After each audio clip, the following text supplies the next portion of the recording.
गरीब मुलांचा खेळ म्हणू शकतो आपण. गरीब मुलांचा खेळ आधी या गेमकडे बघितलं जायचं. प्रेशर दोन्हीकडं सारखंच म्हणता येईल. खूप प्रेशर असतं. म्हणजे मी म्हणतो कोणताही गेम असू दे, गेममध्ये प्रेशर खूप असतं. जे आपण केसरी जो भगवा बनणं असतो तो खेळताना एक तुमचं जिद्द आणि हे वेगळंच असतं. त्याच्यानंतर तुम्ही इंडियाचं जेव्हा जर्सी तुम्ही घालता तर त्यामध्ये तुम्हाला खूप प्राऊड फील होतं की मी भारताचं प्रतिनिधित्व करतोय, पूर्ण 140 कोटी जनतेचं मी प्रतिनिधित्व करतोय. म्हणजे ते एक वेगळंच प्रेशर असतं. तर पहिल्या सीझनला खूप त्यांचं हेल्दी ॲटमॉस्फिअर म्हणता येईल आपल्याला टीममध्ये, की जी जेणेकरून प्लेयरचा रिस्पेक्ट, त्यांची मॅनेजमेंट खूप चांगली. थोडं बुक्स रिडिंग झालं, थोडं सोशल मीडियापासून थोडं त्या टायमिंगला तुम्ही लांब राहायला पाहिजे, की तुमचं डिस्ट्रॅक्शन झालं नाही पाहिजे तुम्ही परफॉर्म करताना. म्हणजे 5वी पासून 10वी पर्यंत 3.5 नंतर शाळेत कधीच बसलेलं नाहीये. सगळे म्हणजे मी फर्स्ट सेम सेकंड सेम पण देत नव्हतो. माझे फर्स्ट सेम मी डायरेक्ट सेकंड सेमला द्यायचो.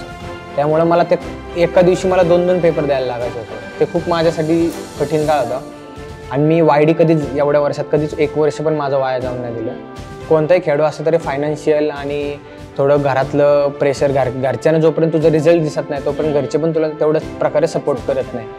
थोडं फायनान्शियल पण मध्ये प्रॉब्लेम फेस केले मी. मधल्या काळात मी स्विमिंग टँकवर पण जॉबला जायचो.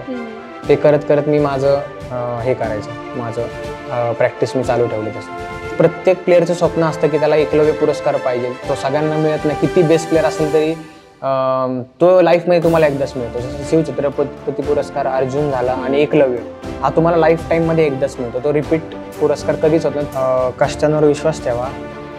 पेशन्स हा खूप महत्त्वाचा आहे. पेशन्स आणि कन्सिस्टन्सी तुम्हाला फिटनेसमध्ये, प्रॅक्टिसमध्ये ठेवणं खूप गरजेचं आहे.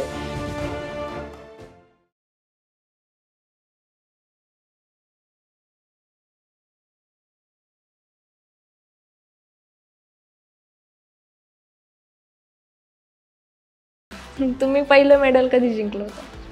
पहिले मेडल 2013 सालीच माझं नॅशनलचं पहिलं मेडल. त्याच्यानंतर मी मग 2017-18 मध्ये मी इंडिया वर्सेस इंग्लंड आणि इंडिया वर्सेस नेपाळ हे भारताचं पहिल्यांदा प्रतिनिधित्व केलं. नंतर 2023 मध्ये मी मार्चमध्ये आम्ही गुवाहाटीला एशियन चॅम्पियनशिपला पहिल्यांदा मेडल आलं मला एशियन चॅम्पियनशिपला. आणि आता 2025 मध्ये पहिला वर्ल्ड कप. आणि तसंच मी अल्टिमेट खो खो लीगमध्ये मी फर्स्ट सीझन गुजरात जायंट्सकडनं खेळलो. सेकंड सीझनला आम्ही गुजरात जायंट चॅम्पियन आहे. आणि आता 29 नोव्हेंबर पासून आमचा सीझन 3 चालू होते गुजरात जायंट्स. तुम्ही नॅशनलमध्ये महाराष्ट्राला रिप्रेझेंट करताय आणि इंटरनॅशनलमध्ये इंडियाला रिप्रेझेंट करताय. तर दोन्ही ठिकाणी रिप्रेझेंट करताय तुम्ही. तर कसा आहे तो एक्सपिरियन्स, तो अनुभव? प्रेशर दोन्हीकडं सारखंच म्हणता येईल. खूप प्रेशर असतं. म्हणजे मी म्हणतो कोणताही गेम असू दे, गेममध्ये प्रेशर खूप असतं. परफॉर्मन्सचं पण प्रेशर असतं आणि पब्लिकचं पण प्रेशर असतं. त्यामुळं ह्या गोष्टी सगळ्या तुम्हाला गोष्टी हँडल करायला लागतात. आणि कोचेस तुम्हाला वेगवेगळे असतात.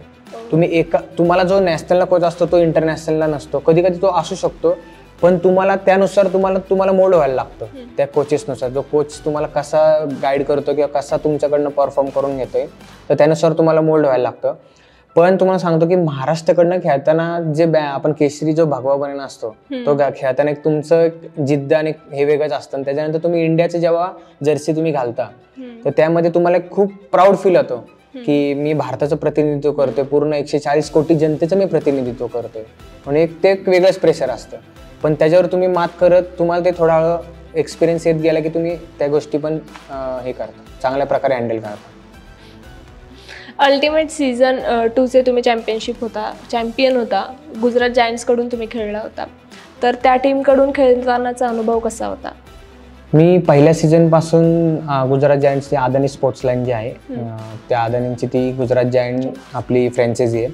तर पहिल्या सीझनला खूप त्यांचं हेल्दी ॲटमॉस्फिअर म्हणता येईल आपल्याला टीममध्ये, की जेणेकरून प्लेयरचा रिस्पेक्ट, त्यांची मॅनेजमेंट खूप चांगली आहे गुजरात जायंटची.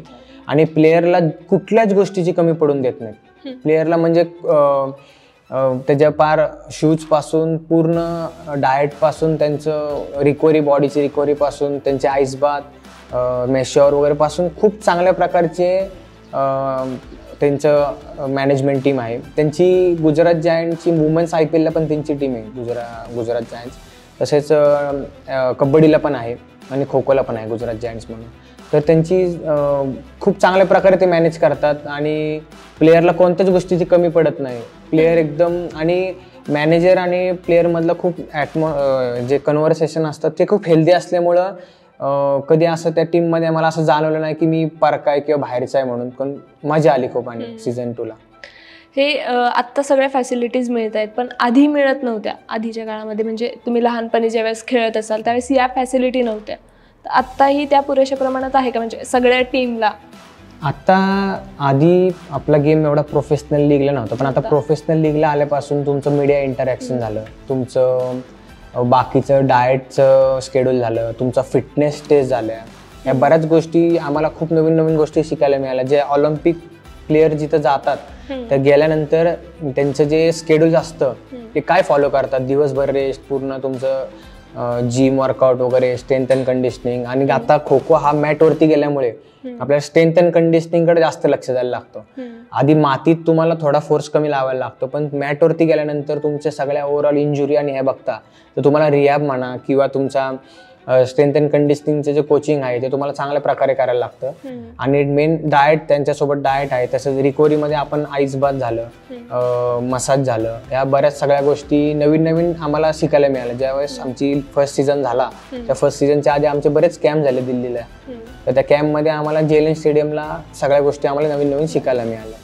एकूणच मॅनेजमेंट कसं होतं, म्हणजे कसं शेड्यूल लागायचं तुमचं? आम्ही फर्स्ट जेव्हा आम्ही कॅम्प केला, मानव रचना स्पोर्ट्स सायन्स सेंटर होतं फरीदाबादला, तिथं आम्ही पहिला कॅम्प केला. तर त्या कॅम्पमध्ये आम्ही सकाळी 5 वाजता उठायचो आणि थंडीच्या टायमिंगला तो कॅम्प दरवेळेस मी डिसेंबर जानेवारी किंवा जानेवारी फेब्रुवारी या टायमिंग पीक टाईममध्ये थंडी असते दिल्लीमध्ये, त्या टायमिंगला आम्ही दिल्लीमध्ये असायचो. तर आमच्या सकाळी 5ला शेड्यूल झाल्यानंतर 5 ते आमचा 8पर्यंत आमचा वर्कआउट असायचा. 8:30 ते 9:30 आमचा ब्रेकफास्टचा टायमिंग असायचा. परत 10 वाजता आमचे लेक्चर्स असायचे, सायकोलॉजी, तुमचं डाएटचं लेक्चर किंवा तुमच्या अजून बाकी मसल्स कोणते तुमचे स्ट्रॉंग आहेत, कोणते वीक आहेत, त्याच्यावरती आमचे लेक्चर्स असायचे. नंतर 1 ते 2 मध्ये आमचं परत लंच असायचा. आणि नंतर एक अर्धा किंवा पाऊण तासाचा आम्हाला गॅप देऊन 3 किंवा 4 वाजता आमचा परत पुढचा वर्कआउट चालू होऊन, म्हणजे तो स्लॉट ठरलेला असतो. 7 ते 8 मध्येच तुम्ही डिनर केलं पाहिजे, त्या 6 ते 6:30 मध्ये स्नॅक्स घेतला पाहिजे. ते सगळं त्यांचं शेड्यूल फिक्स असतं सगळं. तुम्ही जसं म्हणालात की सायकोलॉजिस्टचे लेक्चर व्हायचे, नेमकं म्हणजे काय सांगायचे त्यात? सायकोलॉजीला तुम्ही तुमची मेंटॅलिटी तुम्ही कसं म्हणजे स्टेबल राहायला पाहिजे, परफॉर्म करताना तुमचा प्रेशर तुम्ही कसं हँडल केलं पाहिजे, त्यासाठी त्यांनी बऱ्याच गोष्टी सांगितल्या. की मेडिटेशन असेल तुमचं, की योगाचे काही त्यांनी हे सांगितलं, त्या गोष्टी करून थोडं बुक्स रिडिंग झालं, थोडं सोशल मीडियापासून थोडं त्या टायमिंगला तुम्ही लांब राहायला पाहिजे, की तुमचं डिस्ट्रॅक्शन झालं नाही पाहिजे तुम्ही परफॉर्म करताना. आणि जसं तुम्ही प्रॅक्टिस करता, जेवढी हेवी प्रॅक्टिस करता तसं तुम्ही तेवढं कॉन्फिडंट बनत जाता. हे तुमचा एक स्वतःवर विश्वास असतो की मी प्रॅक्टिस भरपूर केलेली, चांगल्या प्रकारे केलेली, मी मॅचला चांगला परफॉर्म करणार.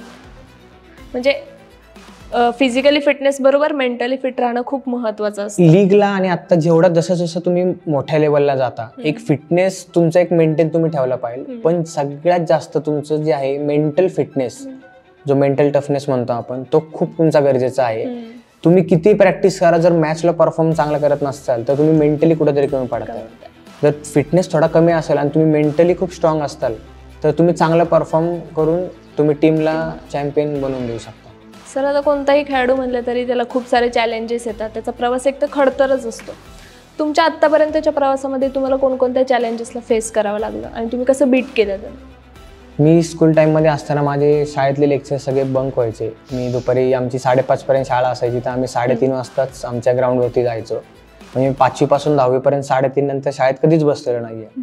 जसं 11वी-12वीला गेलो, मी कॉलेजचे सायन्सला होतो मी 11वी-12वीला, पण त्यामुळे एक पण मी लेक्चर अटेंड करत नव्हतो कोणतेच. मी डायरेक्ट प्रॅक्टिकलला किंवा डायरेक्ट एक्झामला जायचो. जसं फर्स्ट इयरला आलो BSc कॉम्प्युटर सायन्सला, स्टार्टिंगला थोडं 3-4 महिने माझं कॉलेज झालं अटेंड, पण त्याच्यानंतर माझे सगळे म्हणजे मी फर्स्ट सेम सेकंड सेम पण देत नव्हतो. माझे फर्स्ट सेम मी डायरेक्ट सेकंड सेमला द्यायचो. त्यामुळं मला ते एका दिवशी मला 2-2 पेपर द्यायला लागायचे होते. ते खूप माझ्यासाठी कठीण काळ होता. आणि मी YD कधीच एवढ्या वर्षात कधीच 1 वर्ष पण माझं वाया जाऊन नाही दिलं. मी फायनलला पण TYला असताना मी 22 सब्जेक्ट्स दिले. त्यामध्ये 4 प्रॅक्टिकल होते माझे आणि 18 सब्जेक्ट माझे रिटर्नचे होते. आणि त्यामध्ये पण SY आणि TY असे एकाच वर्षात मी 2-2 सकाळी 1 पेपर आणि दुपारी 1 पेपर असे करून मी माझे अकॅडमिक इयर चांगल्या प्रकारे कंप्लीट केलं. आणि बाकी थोडे कोणताही खेळाडू असला तरी फायनान्शियल आणि थोडं घरातलं प्रेशर, घरच्यांना जोपर्यंत तुझा रिझल्ट दिसत नाही तोपर्यंत घरचे पण तुला तेवढ्याच प्रकारे सपोर्ट करत नाही. आणि नंतर घरच्यांचा पण सपोर्ट व्हायला लागला. थोडं फायनान्शियल पण मध्ये प्रॉब्लेम फेस केले मी. मधल्या काळात मी स्विमिंग टँकवर पण जॉबला जायचो. ते करत करत मी माझं हे करायचं, माझं प्रॅक्टिस मी चालू ठेवली. तसं स्विमिंग टँकला जॉब मी साईड बाय साईड करत होतो थोडं फायनान्शियल माझ्या डाएटसाठी. मी मधल्या काळात लॉकडाऊनच्या अगोदर मी ते कोचिंग म्हणून आणि लाईफगार्ड म्हणून पण मी काम केलेलं. म्हणजे फिटनेससाठी किंवा डाएटसाठी खूप सारा खर्च लागायचा का? हां, त्यामुळे मी ते वैयक्तिकसाठी मी जॉब केलेला आहे त्यासाठी. बेस्ट प्लेअर ऑफ द टुर्नामेंटचा अवॉर्ड पण मिळालेला आहे. तुम्ही बेस्ट प्लेअर ठरलेला आहात. आता बेस्ट प्लेअर म्हणलं तर म्हणजे फक्त खेळणंच नाहीये, तर एक खूप मोठी जबाबदारी असते. तर टीम मधल्या एका प्लेअरला जरी मिळालेला असेल तर तुम्ही ते चॅलेंज कसं हँडल केलं?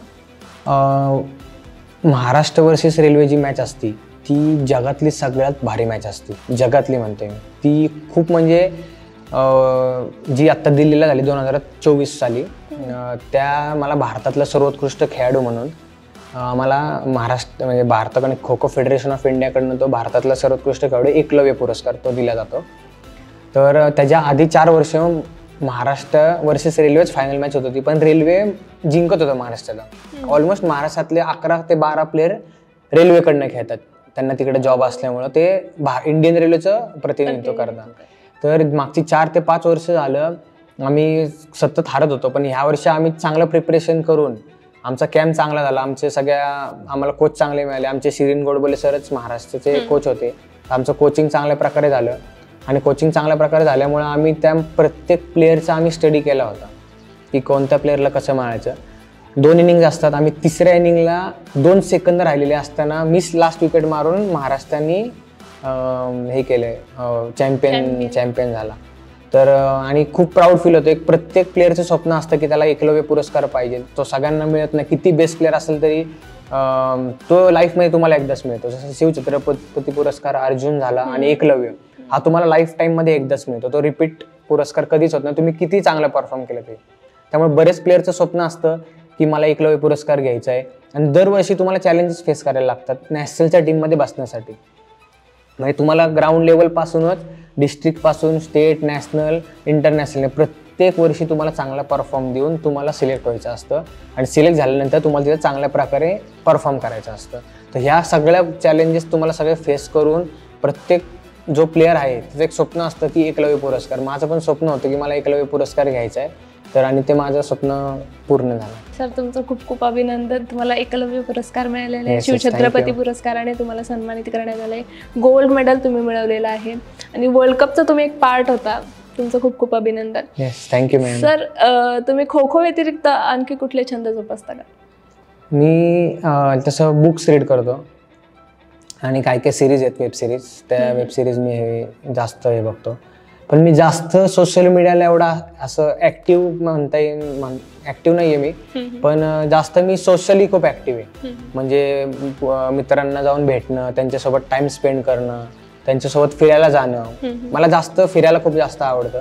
मी आत्ताच हिमाचलला होतो आम्ही 15 दिवस पिट्टी व्हॅलीला. तर मी असं दरवर्षी एक माझी ट्रिप ठरलेली असते की मला ट्रॅव्हलिंग खूप आवडतं. तर माझं बुक्स रिडिंग आणि माझं ट्रॅव्हलिंग हे माझं हॉबी म्हणता येईल. सर आता क्रिकेटला ऑलिम्पिकमध्ये स्थान देण्यात आलेलं आहे. समजा जर खो खोला सुद्धा ऑलिम्पिकमध्ये स्थान देण्यात आलं किंवा कबड्डीला, या पारंपरिक खेळांना अजून स्थान नाही आहेत ऑलिम्पिकमध्ये, तर तुम्हाला काय वाटतंय? येत्या काळात पण आत्ता 55 कंट्रीज आहे आपला खो खो गेम खेळत आहेत. येणाऱ्या काळात त्यांचं जे वर्ल्ड खो खो फेडरेशन आहे आपलं, त्यांचं टार्गेट आहे की 100+ त्यांना कंट्रीज मध्ये खो खो न्यायचं आहे. तर येणाऱ्या आता कॉमनवेल्थ चॅम्पियनशिपला पण आमचा गेम ॲड झालेला आहे. येणाऱ्या काळात आमचा ऑलिम्पिक 2036ला ऑलिम्पिकमध्ये आमचा गेम नक्कीच पार्टिसिपेट करा, आम्हाला विश्वास आहे. आणि तसेच येणाऱ्या काळात एशियन गेम्स असेल, कॉमनवेल्थ गेम्स असतील आणि ऑलिम्पिक असतील, यामध्ये आमचा नक्कीच गेम 2032 पर्यंत आमचा गेम नक्कीच पार्टिसिपेशन करेल. सर खो खो आता इंटरनॅशनल लेवलला खेळला जातोय आणि तुम्ही त्याचं रिप्रेझेंट पण केलेलं आहे इंडियाला.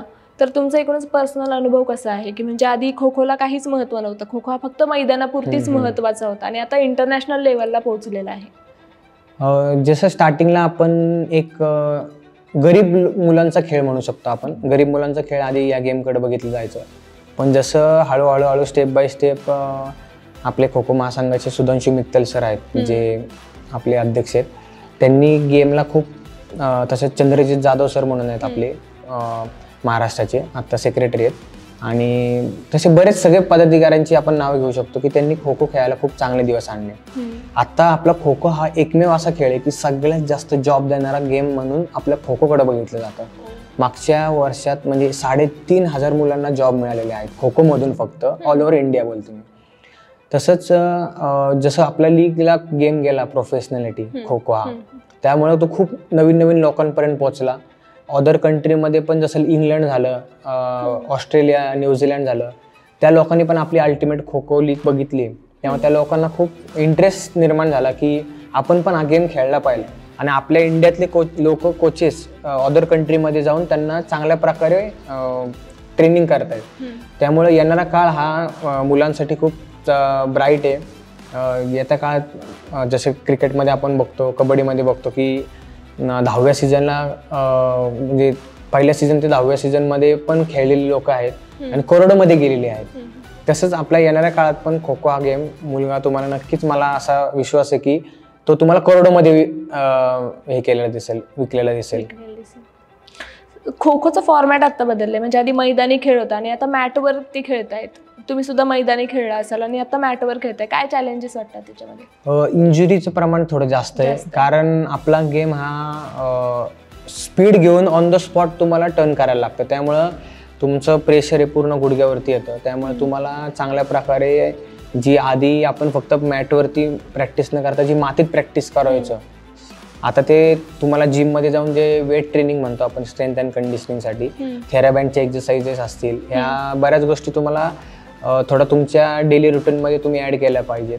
सर, जे आता नवीन खेळाडू आहेत की जे खो खोकडे येत आहेत, मग त्यांनी डायरेक्ट मॅटपासून सुरुवात करावी की त्यांनी आधी मैदानी खेळावी? सुरुवातीला त्यांनी आपलं जे बेसिक आहे लंगडीपासून सुरुवात करावी. मी तर म्हणेन लंगडी, गोल खो खो ह्या गेमपासून त्यांनी सुरुवात करावी. हळूहळू त्यांचं स्टेपिंग बसलं की ऑटोमॅटिक त्यांना एक गेमची आवड निर्माण होती. सुरुवातीला आवड निर्माण होणं हा सगळ्यात मेन फॅक्टर असतो. मग आवड निर्माण झाली की तो ऑटोमॅटिक लंगडीकडनं तो खो खोकडे येतो. खो खोचे जे बेसिक स्किल्स असतात, स्टेपिंग, गेम म्हणजे जे गेमचे जे स्किल्स असतात त्याच्यावर त्यांनी बेसिकपासून स्टेपिंग बसून मग त्यांनी हळूहळू जसं वय वाढत जाईल किंवा जसे मॅचेस होतील तर हळूहळू तसं त्यांनी मग मॅटवरती प्रॅक्टिस केली पाहिजे. सर, आता तुमचं शेड्यूल कसं असतं, म्हणजे आता प्रॅक्टिस चालू आहे का ऑफ सीझन? आता माझी प्रॅक्टिस चालू आहे. मी सकाळच्या टायमिंगला 2-3 तास मी जिममध्ये असतो. त्याच्यानंतर फुल डे माझं रेस्ट असतो आणि इव्हिनिंगला परत 7 ते 9, 9:30 पर्यंत आमची ग्राउंड प्रॅक्टिस म्हणजे स्किल प्रॅक्टिस. पण आता पाऊस असल्यामुळे आम्ही आमचं ठरलेलं वीकमध्ये असतं cross country, road running, different exercises ह्या आम्ही सध्याच्या टायमिंगमध्ये करतो. तुम्ही ह्या 4 महिन्यामध्ये तर चांगल्या प्रकारे तुम्ही वेट ट्रेनिंग आणि स्ट्रेंथ ट्रेनिंग केलं तर ह्या तुम्ही वर्कआउटवरती आयुष्यमान म्हणताय ना, वर्षभर पुढचा सीझन जो आहे 6 ते 9 महिन्याचा तो तुम्ही खेळू शकता, म्हणजे विदाऊट इंजुरी. सर, आता अल्टिमेट सीझन 3 येणार आहे ना, त्याची प्रिपरेशन कशी चालू आहे? आता मी त्याचीच प्रिपरेशन चालू केली आहे. डाएट झालं, जिम झालं, ह्या गोष्टी खूप महत्त्वाच्या आहेत की तुम्ही इंजुरी प्रिकॉशनसाठी जसे तुमचे मॉबिलिटीचे एक्सरसाइजेस झाले, अजून डाएट झाला तुमचं वेट ट्रेनिंग झालं, त्या गोष्टी तुम्हाला खूप मॅटवरती गेम गेल्यामुळे तुम्हाला जो मातीमध्ये तुमची एनर्जी जी लावायला लागते त्याच्या दुप्पट तुम्हाला मॅटवरती तुम्हाला एनर्जी लावायला लागते. त्याप्रमाणे तुम्ही तुमचं शेड्यूल केलं पाहिजे वेट ट्रेनिंगचं. त्यामुळे तुम्ही ते अल्टिमेटच्यासाठी 2 ते 3 महिन्यात मग तुम्ही प्रिपेअर होता. सर, आत्ता जे नवोदित खेळाडू आहेत त्यांना तुम्ही काय संदेश द्याल? नवोदित खेळाडूंना मी एवढंच सांगेन की तुम्ही तुमच्या कष्टांवर विश्वास ठेवा. पेशन्स हा खूप महत्त्वाचा आहे. पेशन्स आणि कन्सिस्टन्सी तुम्हाला फिटनेसमध्ये, प्रॅक्टिसमध्ये ठेवणं खूप गरजेचं आहे.